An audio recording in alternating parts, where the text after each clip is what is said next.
Bismillahirrahmanirrahim. We are going to cover lecture number 1 of MGT501, that is Human Resource Management. किसी को idea है कि human resource management क्या होती है? Somebody has the idea? अच्छा, ह्यूमन इसमें हम आज के टॉपिक में बेसिकली देखेंगे क्योंकि इसमें प्रीवियस तो कोई लेक्चर नहीं था।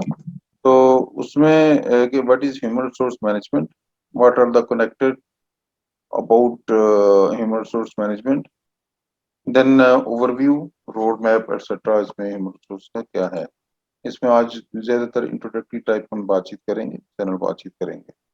ह्यूमन रिसोर्स बेसिकली क्या चीज होती है? The staffing functions of the management process are the policies and practices needed to carry out the people or human resource aspect of the management. Basically इसको अगर देखने की बात है, लफ्ज जिस तरह डिक्टेट कर रहा है, ह्यूमन क्या है? एक रिसोर्स है, उसको आप मैनेज करते हैं।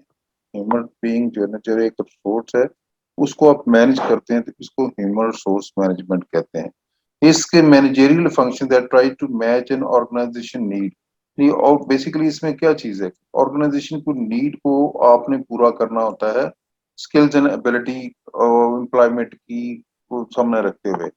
जो उनकी कोई भी नीड हो सकती है, और जो भी उन्होंने काम करना है, कोई फॉर्म लगानी है, कोई प्रोडक्ट और सर्विसेज प्रोवाइड करनी है, उसके लिए उनको ह्यूमन रिसोर्स की जरूरत होगी। उसमें हर उनके डिपेंड करता है कि उन कौन सी प्रोडक्ट और सर्विसेज है, और उस लिहाज से उस ह्यूमन रिसोर्स की स्किल्स भी उसी लिहाज से होनी चाहिए। फर्ज किया वीयू वालों को कोई ट्यूटर चाहिए जो कि स्टूडेंट्स को ऑनलाइन पढ़ा सके, तो उन्होंने they have to carry out that research कि उनको ऐसा पता मिल जाए जो इनके पास एक सिस्टम भी हो, इंटरनेट की फैसिलिटी भी हो, और वो उसके अंदर ऐसी कैपेबिलिटी हो कि जो उनकी रिक्वायरमेंट है उसको वो पूरा कर सके। तो उन्हें एक सर्टेन लेवल की स्किल जो है ना उस इंडिविजुअल के अंदर होनी चाहिए, और उसके अंदर कैपेबिलिटी भी इस लिहाज से होगी, तो वो then he can do so. Then इसको फर्दर हम मूव करते हैं। एक में कुछ डेफिनेशंस को हम टच करेंगे। इंडिविजुअल्स मैनेजर क्या होता है? It's an individual in an organisation who direct the activities of the others. कोई भी एक्टिविटी जो उसको प्रोजेक्ट मिला होता है, काम मिला होता है, वो एक्टिविटीज को डायरेक्ट करता है, उसको काम को करवाता है। ठीक है, उसको मैनेजमेंट फंक्शंस के अंदर आ जाता है, वो काम करते हैं, इसको मैनेजर कहते हैं। कुछ किसी लेवल पे आप बैंक में मैनेजर हो सकता है, लाइन मैनेजर हो सकता है, कोई फंक्शनल मैनेजर हो सकता है, वो डिपेंड करता है। मोटिवेशन क्या है कि जो भी एक इंस्टिंक्ट है बंदे के अंदर काम करने के लिए, वो चीज करने की उसके अंदर जिद्दत पैदा होती है, वजह पैदा होती है कि वो काम कर सकता है। It influence performance of others and redirect the efforts in desirable direction.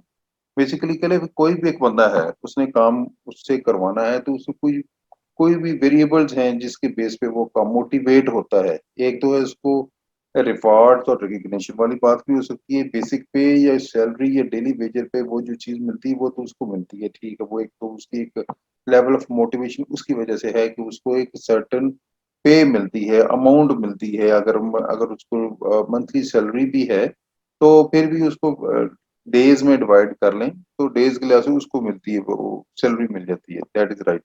लेकिन उसके फर्दर भी उसके इंसेंटिव्स हो सकते हैं, उसमें रिवार्ड्स और रिकग्निशन वाली बात भी हो सकती है कि रिवार्ड्स उसको किसी भी शेप में रिवार्ड मिल जाए, और रिकग्निशन है कि कोई उसको सर्टिफिकेशन मिल जाए। रिवार्ड्स की इसमें सेंस ये बनती है कि अगर कोई नीचे लेवल का लाइन मैनेजर लेवल टाइप का बंदा है, उसको कोई in cash something in kind something मिलेगी, तो वो ज्यादा मोटिवेट होगा। तो उसमें और लेकिन जो सीनियर लेवल पे, अफसर लेवल पे या मैनेजमेंट लेवल पे होता है, उसको कोई रिकग्निशन मिल जाए, कोई सर्टिफिकेशन उसको मिल जाए, सर्टिफिकेट मिल जाए कि इसने ये बहुत अच्छा काम किया है, और लोगों के सामने उसके लिए इवन क्लैपिंग भी हो जाएगी, तो उसके लिए वो चीज ज्यादा वैल्यू रखती है। तो वो डिपेंड करता है कि मोटिवेट बंदा किस तरह, कोई भी काम करने के लिए मोटिवेट किस तरह होता है। बात को कोई काम करने के लिए आपने कोई हैवी अमाउंट भी पे करनी पड़ती है, that is the level of motivation for उस इंडिविजुअल के लिए। ऑर्गेनाइजेशन कोई भी है, systematic arrangement of people to accomplish some specific purpose. कोई भी एक फैक्ट्री है तो उसमें एक अरेंजमेंट है बंदे की, कौन उसे एक या एक कंपनी है, उसमें chief executive and managing director हो सकता है, देन नंबर ऑफ डायरेक्टर्स हो सकते हैं depending upon the size of that particular company. और उसके बाद जो है ना उसके उसके रोल जो हैं, रिस्पॉन्सिबिलिटीज हैं, डिफरेंट कमेटियां हैं, वो काम कर रही होती हैं। तो बीच में अगर फंक्शनल मैनेजर आ जाते हैं, देन सपोर्टिंग एलिमेंट्स हो सकते हैं। मैं जैसे एग्जांपल के तौर पे फाइनेंस और मार्केटिंग, देन इसके बाद आपकी टेक्निकल साइड हो सकती है, देन आपकी ह्यूमन रिसोर्स हो सकती है, प्रोक्योरमेंट हो सकती है, एडमिनिस्ट्रेशन हो सकती है, सिक्योरिटी हो सकती है, और आपके सीएसआर हो सकती है, और डिफरेंट किस्म के सेटअप ऑर्गेनाइजेशन में जो अरेंजमेंट या हायरार्की कोई भी उसमें हो सकती है जो काम करते हैं। कॉम्पिटिटिव एडवांटेज क्या है? एनी फैक्टर दैट, अभी क्योंकि आप लोगों ने अबाउट 20 मिनट्स वेस्ट कर दिए, I have to cover the lecture, और आपको मैं आई विल ट्राई कि इस टाइम में आपको कोई एक फेयर आइडिया मिल जाए इस लेक्चर के बारे में, चीजों के बारे में। अच्छा जी, देन आगे जी, any factor that allows an organisation differentiate its product service from those of its competitors, जो कि आपके मुकाबले में लोग हैं। फर्ज किया मैं एक चीज बेचता हूँ मार्केट के अंदर, आप कहते हैं कि मोबाइल की मेरी शॉप है, मोबाइल में बेचता हूँ, फर्ज किया, तो मेरा कंपटीटर, मेरी चीज या प्रोडक्ट इस तरह की होनी चाहिए कि बाकियों के मुकाबले में मेरी चीज अच्छी भी हो, सस्ती भी हो, और आफ्टर सेल सर्विस और बिफोर सेल सर्विस भी मेरी बेस्ट पॉसिबल हो। जब इतना सारा कुछ होगा तो लोग आपकी तरफ आएंगे, रेट भी आपके मुनासिब हों, ये ना कि आप प्रॉफिट बहुत ज्यादा लेंगे कि लोग दूसरी तरफ चले जाएंगे जो कम प्रॉफिट लेगा। तो कम्पिटेटिव एडवांटेज आपने वो लेना है कि जिसमें अगर आपको चीजें आप इंसेंटिव देंगे तो आपको कम्पिटेटिव एडवांटेज मिलेगा। तो स्टेक होल्डर क्या, all individuals and group that are directly और indirectly affected by the organisation decision, कोई भी डिसीजन, ये लाजमी नहीं कि वो इम्प्लाई हो, लाजमी नहीं कि उसके अंदर ये सिर्फ इम्प्लाई वाली बात नहीं है, या इधर उस फैक्ट्री में काम करने वाले लोग हैं उनकी सिर्फ बात नहीं हो रही है, कोई भी उसके ऊपर फर्क पड़ सकता है। जैन मसले सप्लाई चेन में जो लोग भी शामिल हैं इसमें, जो लोग चीजें प्रोवाइड कर रहे हैं, चीज खरीद रहे हैं, बेच रहे हैं, खरीद रहे हैं, किसी ना किसी तरीके से जिसका कोई लिंक है, इवन बिजली वाला भी है, गैस वाला भी है, पानी वाला भी है, आपके इर्द गिर्द के पड़ोसी जो हैं वो भी इसमें अंदर आ जाते हैं, या जिनके ऊपर कोई भी डायरेक्टली या इनडायरेक्टली इफेक्ट आ सकता है, they are all stakeholders. Resources देखने ह्यूमन है, रिसोर्सेज हैं, और उसको मैनेज किया जा रहा है, ठीक है जी।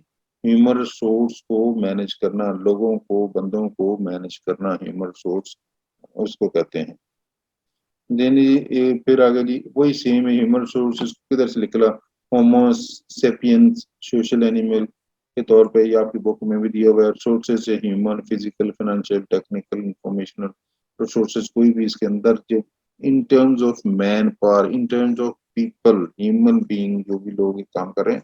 मैनेजमेंट है, मैनेजमेंट इसमें कहते हैं प्लानिंग, ऑर्गेनाइजिंग, लीडिंग, पोल का भी एक एब्रिविएशन यूज करते होते हैं। controlling organization resources to accomplish goals efficiently and effectively। अब ये दोनों चीजें एफिशिएंट तरीके से और इफेक्टिव तरीके से काम जो करते हैं, जिनको जो रिक्वायरमेंट है उस लिहाज से वो रिक्वायरमेंट अपनी पूरी कर लें, ये बेसिकली इसका मकसद है कि मैनेज कर लेना। बंदे तो कोई हो सकते हैं, लेकिन उन बंदों को तरीके से यूज करेंगे तो आप जो 6 बंदे काम करते हैं, हो सकता है वही काम 3 बंदे या 4 बंदे कर लें, वो क्योंकि वो इसको सिर्फ मैनेजरियल इश्यूज की वजह से उसके सिनर्जी क्रिएट कर ली, सिनर्जिकल इफेक्ट में। जैसे आप कहते हैं कि पैक्ड खाना मंगवाते हैं 2 बंदों का, लेकिन वो 3 बंदे मिलकर इकट्ठा खा सकते हैं, किसी भी कंपनी का हो सकता है, किसी भी ब्रांड का हो सकता है, किसी भी जगह का हो सकता है, ठीक है। तो एक्चुअली सिनर्जिकल फैक्टर है, बाजू का तो वही ना, काम 2 बंदों का होता है तो 4 बंदे खड़े होते हैं, तो वो आप 2 बंदों का काम अगर सुपरवाइजर उसका ठीक है तो वो 2 बंदे से ही वो काम पूरा करवा लेगा जिसकी रिक्वायरमेंट है। कुछ फंक्शन हैं basically, basic function that all manager performing, जैसे वो पिछले भी बताया था, planning, organising, staffing, leading and controlling. HR manager involve the policies and practices needed to carry out the staffing, staffing meaning people के साथ, उनके जो लोगों के साथ वो काम करवा सके। बेसिकली जिसमें मेन जो चीजें आ जाती हैं, स्टाफिंग है, HR प्लानिंग जैसे ऊपर बता चुके, कंपनसेशन एंड बेनिफिट भी HR वाले करते हैं, सेफ्टी हेल्थ भी यही करते हैं, एम्प्लॉयमेंट लेबर रिलेशंस को भी ये करते हैं, रिकॉर्डिंग में रिकॉर्ड मेंटेनेंस करते हैं, HR research, providing HR information, internship जिधर फंक्शन वो भी हो सकते हैं। बाकी ये सिलेक्शन, रिक्रूटमेंट, मैनेजमेंट, और इनकी जो है डेवलपमेंट, और OD भी कहते हैं, ऑर्गेनाइजेशनल डेवलपमेंट, वो भी HR वालों का काम होता है, उनको ट्रेनिंग देना, उनको प्रमोट करवाना, ठीक है, तरक्कियां देना और बंदों को कोशिश करना कि जो ले ऑफ मिनिमम पॉसिबल हो। अच्छा, जो ग्रोइंग इम्पोर्टेंस इसमें क्या है, अकोमोडेशन टू वर्कर्स नीड, जो आपकी रिक्वायरमेंट है, ये अकोमोडेशन ये जगह प्रोवाइड करने वाली बात नहीं है। जो भी इसका मतलब है, जो लोगों की रिक्वायरमेंट को भी आपने एड्रेस करना है, उनके मसले मसाइल को भी एड्रेस करना है, इसका सेंस ये बनती है।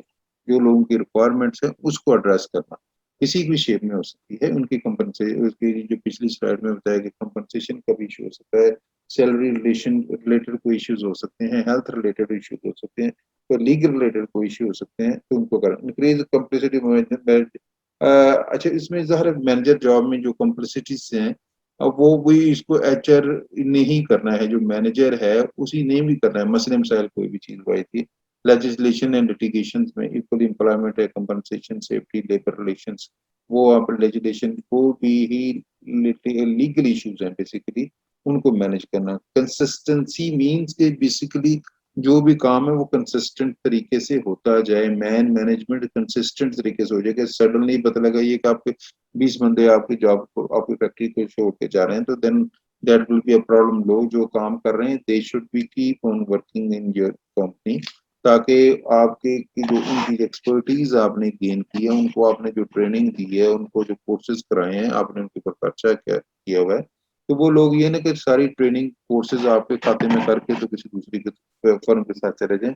आपको उनके साथ डीलिंग तरीकाकार ऐसा होना चाहिए कि जो आपने उनके साथ ऊपर इन्वेस्टमेंट की है वो आपको पे बैक भी कर सकें, पे बैक भी करें। एक्सपर्टीज सर्टेन लेवल पे डिपेंड करता है, जो जो आपकी एक्सपर्टीज है वो भी हो। और कास्ट डेफिनेटली, जो ह्यूमन बीइंग की जो ना कास्ट है, one of the biggest cost है जो कि कंपनी फर्म्स को चलाने के लिए ह्यूमन बीइंग की कास्ट है। ठीक है, इसका अपना एक खर्चा है, इसका एक कहते हैं ना ओवरहेड ऑटोमेटिक एक्सपेंडिचर है। इसलिए जो काम करना है वो तो करना है, लेकिन इसके ऊपर खर्चा जो होना है वो होना है। डेफिनेटली इन ऑफिस कॉम्प्लेक्स है, आपने उसको ऑफिस भी देना है, ऑफिस के अंदर टेलीफोन भी देना है, टेबल भी देना है, कुर्सी भी देनी है, आगे बैठने के लिए डिपेंड करता है उसकी अपॉइंटमेंट क्या है, सीनियरिटी लेवल क्या है, आगे विजिटर के लिए भी स्पेस प्रोवाइड करनी है, फिर चाय पानी का बंदोबस्त की रिक्वायरमेंट होती है वो भी आपने प्रोवाइड करेंगे। फिर ऑफिस के एनवायरनमेंट जो है वो भी आपको उस तरह के अच्छे होने चाहिए। मसलन इतनी गर्मी है, तो गर्मी में आपके में एसी वाले ऑफिस नहीं है, तो डेफिनेटली वो उनका जो लेवल, वर्किंग लेवल जो है ना, वो काफी फर्क पड़ेगा।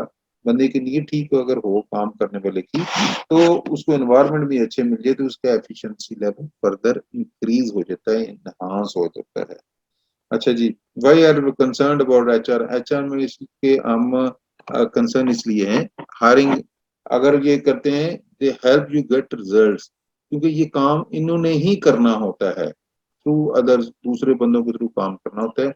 अवॉइड कॉमन पर्सनल मिस्टेक्स, जिसमें hiring the wrong person, experience high turnover यानी बहुत ज्यादा बंदे जा रहे हैं आ रहे हैं, तो वो मसले मसाइल हैं। Finding employees not doing their best, तो काम आए टोटल का काम करके दिहाड़ी लगा के चले जाते हैं, दिन गुजार के चले जाते हैं। Definitely you have to see that. Having your company taken to court, आपको मसले मसाइल खरीदते हैं, आप कोर्ट में बार बार ले जाते हैं छोटी छोटी चीजों में। Side under federal occupational safety laws regulation को आप वो अबाइड बाय करते हैं। लैक ऑफ ट्रेनिंग, अगर उनकी ट्रेनिंग नहीं है तो वो अब ज़ाहिर आपको उनको इंश्योर करना चाहिए। Committing any unfair labour practices, जो कि आपको ऑथराइज नहीं, आप उनसे उस तरह का काम करवाएंगे तो वो अनफेयर लेबर प्रैक्टिसेस में चली जाती हैं। जैसे फर्ज के किसी जगह पे केमिकल्स हैं जो किसी की सेहत के ऊपर असर पड़ सकता है, और यहाँ किसी के हाथ लगाने से कोई हाथ खराब हो सकता है, जल सकता है, उनको बीमारी लग सकती है, तो कोई इस तरह का आप लेबर्स को फोर्स करते हैं कि वो काम करें। यहाँ कहते हैं किसी का काम नहीं है, उनको कहते हैं जी आप जो इवन के क्लीनर वाला काम या स्वीपर वाला काम भी बंदों को कह दिया आप करना शुरू कर दें, तो डेफिनेटली वो अनएथिकल भी हो जाती है और इलीगल भी हो जाती है, और अनफेयर भी प्रैक्टिसेस हैं, वो फिर प्रॉब्लम क्रिएट करेंगे आपके लिए। सक्सेसफुल में क्या, ऑर्गेनाइजेशंस हैं, एम्प्लॉइज हैं, और आपकी सोसाइटी है। सक्सेसफुल एचआरएम क्या है, high level of profitability, definitely जो भी प्रॉफिटेबिलिटी होगी, एनुअल सेल्स, जो सेल्स भी बढ़ेगी तो प्रॉफिटेबिलिटी बार होगी, हाई मार्केट वैल्यू भी है, मार्केट शेयर भी आपको मिलेगा अगर आप अच्छे तरीके से सारे काम हो रहे हैं। Employees, more employment security, more job opportunity, the high wages, यानी आप जब जो बंदे आपके साथ काम करें उनको एम्प्लॉय उसको जॉब सिक्योरिटी हो कि आपको वो निकालेंगे नहीं, ज़ाहिर निकालने की दोनों वाइस वर्सा होती हैं कि आप उस वक्त नहीं निकालेंगे जब वो काम अच्छा करेंगे। जब वो ज़ाहिर अभी अच्छा काम करें तो आप फिर उसको नहीं निकालनी, नहीं अनड्यू तंग करने वाली बात नहीं होनी चाहिए, नहीं होगी। तो ये चीज़ उसके रिलेटेड आ गई। Society evaluating the standard of living, जो भी उसके लिहाज से वो भी आपने देखना चाहिए। Then managing human resource challenges, जिन मसले मिसाल क्या आते हैं, to attract, to develop, to motivate, to keep talented people. Talented जो पीपल है उनको आप अपने साथ रखें, उनको मोटिवेट करके रखें। मोटिवेशन का मैं जितना है कि रिवार्ड्स एंड रेगुलेशन, अच्छी वेजेस, सैलरीज। ज़ाहिर है अभी आपको वो लोग काम अच्छा करेंगे, अच्छा काम होगा तो आपको प्रॉफिट ज्यादा मिलेगा। प्रॉफिट ज्यादा मिलेगा तो आप फाइनेंशियली और जो किसी न किसी पर्क्स एंड प्रिविलेजेस, पर्क्स भी आप देने के काबिल हो जाएंगे। हाँ जी ठीक है, बात बात कई कंपनियां गाड़ियां दे देती है इंडिविजुअल्स को कि हाँ ये गाड़ी कंपनी की तरफ से होती है, बट बहुत सी कंपनी ये करते हैं। गाड़ी उनको मिल गई, ड्राइवर मिल गया, मेडिकल फैसिलिटीज मिल गई, और हो सकता है कि जिधर रिक्वायरमेंट पिक एंड ड्रॉप उनके बच्चों के लिए भी हो स्कूलिंग के लिए। तो और बाहर आपका काम इतना अच्छा है कि लोग अट्रैक्ट करें आपकी तरफ। देखिए रोड में कभी, अच्छा ये तो एक जनरल हमने बात कर ली, क्योंकि आज का हमारा पहला लेक्चर है तो इसमें हम लेक्चर भी विल डिस्कस के अभी टोटल 45 लेक्चर हमारे हैं, जिसमें इंट्रोडक्शन तो है ही है, basic concept management and relationship, अभी the HRM, components of an organisation इसमें होगा, concept of people working together, human behaviour, individual and group behaviour, teams, histories की क्या है एचआरएम की, new trends at workplace with challenging environment, then आपका जी workforce diversity, pros and cons, functions of HRM, then relationship between HR specialist and the line manager। अभी कोई भी चीज़ इसको ज़ाहिर हम देखेंगे कि रिलेशनशिप क्या कैसे मैटर करते हैं किसी के एम्प्लॉयज के साथ या एचआर वालों के। लीगल एंड एथिकल इश्यूज उसमें क्या है, ह्यूमन रिसोर्स प्लानिंग, वो जो वो आपने प्लानिंग करनी है ना हर लिहाज से किस तरह करेंगे। आजकल ये भी है ह्यूमन रिसोर्स इंफॉर्मेशन सिस्टम में एच आर एस वाला है, पूरा सिस्टम के तहत ऑटोमेटिक जो ना डेटाबेस मेंटेन हो रहा होता है उसको मैनेज कर लेते हैं। जॉब एनालिसिस, जॉब डिस्क्रिप्शन है, टास्क जॉब डिस्क्रिप्शन, ये बंदे को जो उसने काम क्या करना है और उस काम के बदले में उसको क्या क्या मिलेगा। रिक्रूटमेंट आप करते हैं, स्क्रीनिंग द एप्लीकेशन, जार भी एप्लीकेशन हर ऑर्गेनाइजेशन में ऑटोमेटिक भी आ रही होती हैं, ऑनलाइन भी आ रही होती हैं, हर टॉपिक भी आ रही है, तो उसको स्क्रीनिंग कर रहे होते हैं कौन रेलिवेंट है कौन नहीं रेलिवेंट, बाद रेलिवेंट भी लोग आ रहे हैं। सिलेक्शन मेथड्स पे स्पेशलाइजेशन है, ट्रेनिंग एंड डेवलपमेंट है, कैरियर मैनेजमेंट है, कैरियर डेवलपमेंट है, परफॉर्मेंस अप्रेजल्स हैं। अब ये एंड पे आप देखते हैं कि साल में के बाद उनकी परफॉर्मेंस देखते हैं कि उनकी परफॉर्मेंस वो डिफरेंट हर चैनल में उनकी परफॉर्मेंस को नोट डाउन किया जाता है, पेन डाउन किया जाता है, और वो उसको फिर उस लिहाज से अक्सर ऑर्गेनाइजेशन में ऐड ऑन करते हैं, उनके उनको बोनसेस भी मिलते हैं अगर, और उनकी पे में इंक्रीज भी आता है कि जो भी उनको ग्रेड मिलता है, ए मिलता है, बी मिलता है, सी प्लस मिलता है, सी मिलता है, मे भी डी भी हो सकता है। तो जो मिलेगा उस लिहाज से डिफरेंट परसेंटेज के लिहाज से उनकी पे में भी इंक्रीज मिलता है, तो वो भी परफॉर्मेंस लो ज़ाहिर भी पे में इंक्रीज अगर ए वाले को मैक्सिमम है तो people should try to work at that particular level कि उनको ए मिले, लेकिन एंड पे फिर कंपटीशन लेवल पिरामिड तो बनता ही है कि उसमें सबको एक ही ग्रेड नहीं मिल सकता, सबको एक ही तरह के फिर इंसेंटिव नहीं मिल सकते। वो कैलकुलेटेड एक पॉलिसी होती है कंपनी की भी, और जो है ना ओवर जो कंट्रोलिंग ऑर्गेनाइजेशन मसलन सीडीसी है, और उसके बाद security and exchange commission of Pakistan है, स्टॉक एक्सचेंज नहीं वो हो गया। तो इस तरह जो गवर्नमेंट के इदारे इसको कंट्रोल करते हैं उनकी पॉलिसीज के ऊपर भी अमल करना पड़ता है। जैसे कंपनी एक्ट 2017 है, कंपनी एक्ट 2017 है, उसके ऊपर अमल दरामद करवाना पड़ता है, उसके तहत सारी चीजें मूव ऑन कर लेती हैं। ऑक्यूपेशन हेल्थ सेफ्टी है, स्ट्रेस मैनेजमेंट है, कोई भी काम होता है उसमें स्ट्रेस वाला एलिमेंट आता है, उसको अपने स्ट्रेस को कैसे मैनेज करना है, दैट कम्युनिकेशन और आपस में लोगों का कम्युनिकेशन का लेवल क्या होगा। देन ट्रेड यूनियंस होती हैं तो उनको कैसे मैनेज करना है, कैसे हैंडल करना है। उनके जो लोग बैठे होते हैं ज़ाहिर अंदर से लोग होते हैं जो कि उनके साथ ट्रेड यूनियंस को ऑपरेट कर रहे होते हैं, मैनेज कर रहे होते हैं। तो उन ट्रेड यूनियंस के साथ किस तरह का तरीका क्या क्या क्या किया जाए जो कि आप जो कि ड्यू लेवल पे, जो लॉजिकल लेवल पे जो उनके बनते हैं पर्क्स एंड प्रिविलेजेस, वो तो उनको दे दिए जाएं, और जो लेकिन कोई अनड्यू वो उनकी डिमांडें या ऐसी चीजें ना हो जो कि कंपनी के बिजनेस के ऊपर एक नेगेटिव इफेक्ट डालें। वो चीजें हम देखेंगे। देन कॉन्फ्लिक्ट है, कॉन्फ्लिक्ट का देखेंगे हमें, कॉन्फ्लिक्ट की कितनी सिचुएशन होती हैं। जैसे एक होती है जी विन विन सिचुएशन है, ठीक है। सॉरी, माउस से लिखना कोई थोड़ा सा different है। एक विन विन होती है, और लेट मी राइट, एक इंटरेस्टिंग चीज है। देन विन और लूज सिचुएशन होती है, विन और लूज, ठीक है। देन लूज लूज होती है, ये लूज और लूज।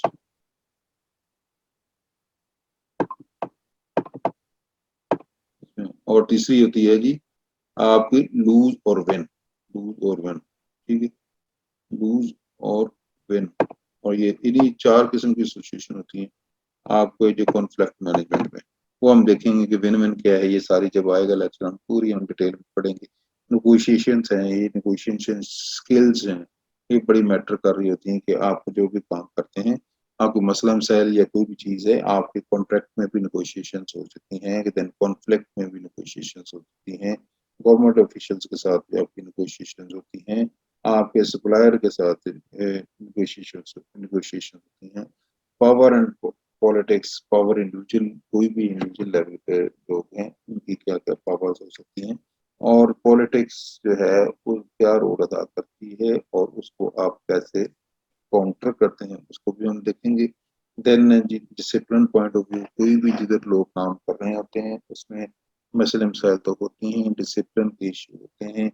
मसला कोई हो सकता है कि जो एक थेफ्ट केसेस हो सकते हैं, जिसमें वो एम्बेजलमेंट वाले केसेस हो सकते हैं, लोगों की आपस में लड़ाइयाँ हो सकती हैं, एक बंदा हैबिचुअल लेट आता है तो उसके लिए क्या करेंगे, तो वो जो वो काम जो वो ठीक नहीं करता तो उसके लिए क्या एक्शन लेंगे, और जो आपकी रिक्वायरमेंट है बीच में किसी भी कैसे जो कि रिक्वायरमेंट है उस बंदे की, जॉब स्पेसिफिकेशन में मेंशन है कि he is suppose to, job description में जाके भी ही और she is suppose to do so and so task, लेकिन वो नहीं करता, तो फिर आप कैसे कर सकते हैं।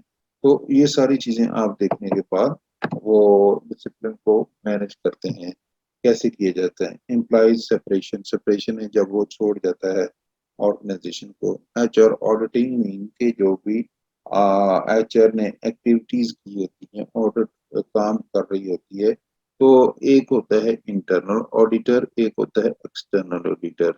इंटरनल ऑडिटर ये होता है कि कंपनी के अंदर ही होता है, वो अपनी कंपनी की पॉलिसीज को इंश्योर करता है, चेक करता है, इंश्योर नहीं चेक करता है। इंश्योर तो उस वक्त होगा ना जब वो आपको खुद उसके हाथ में कंट्रोल को गलत है तो उसको ठीक करके वो हाईलाइट करता है।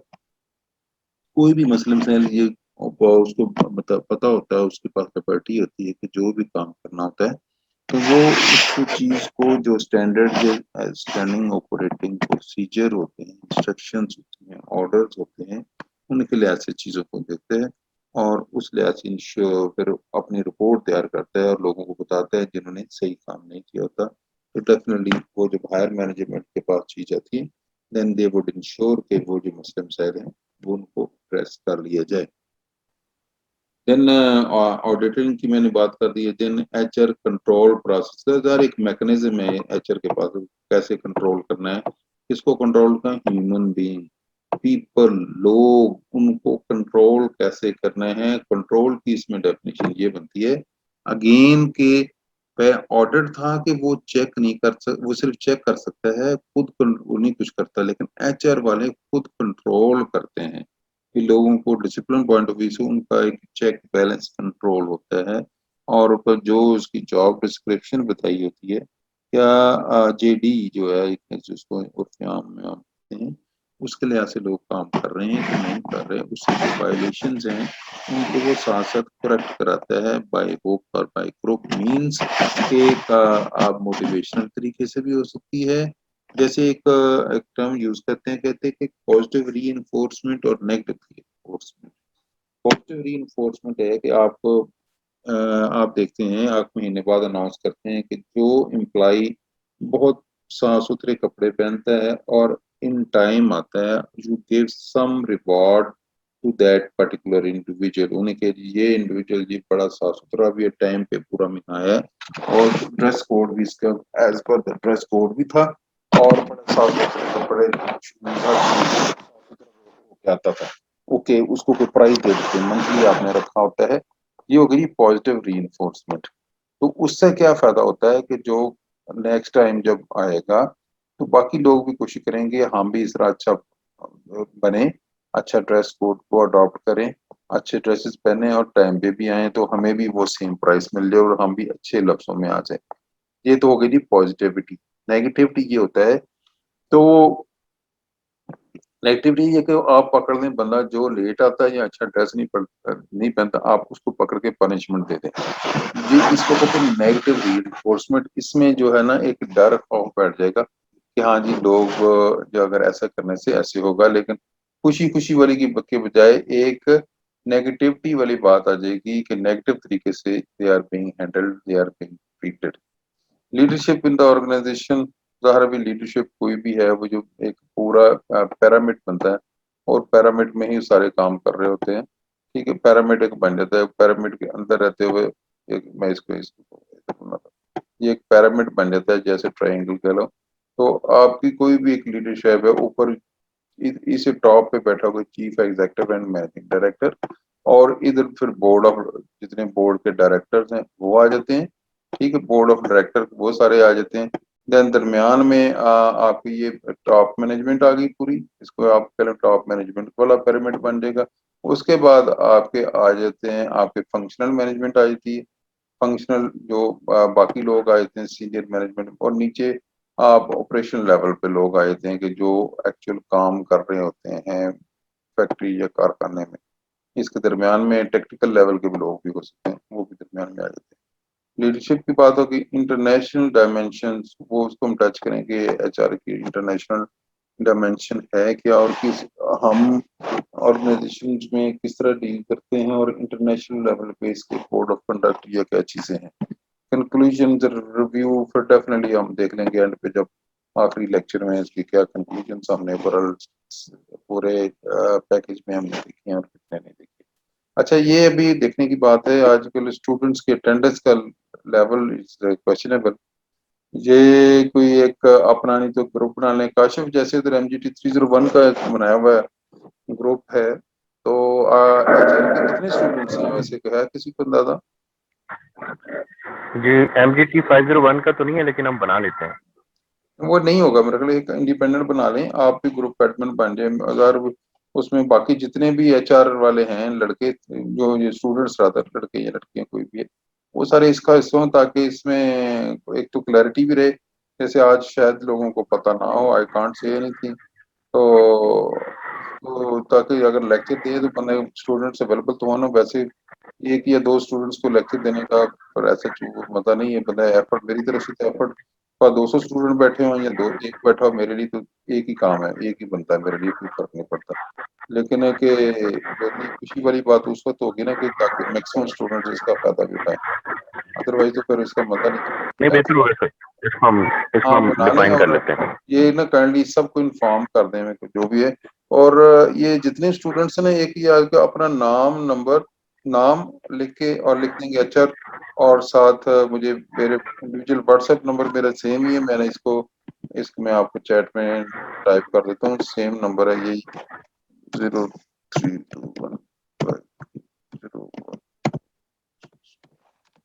ठीक है, इसमें इसी नंबर पे मेरे अपना, ताकि जिन्हें एक ग्रिड कायम हो जाए और इंफॉर्मेशन सबके इजीली ट्रांसफर। ओके जी, ये चीज होगी।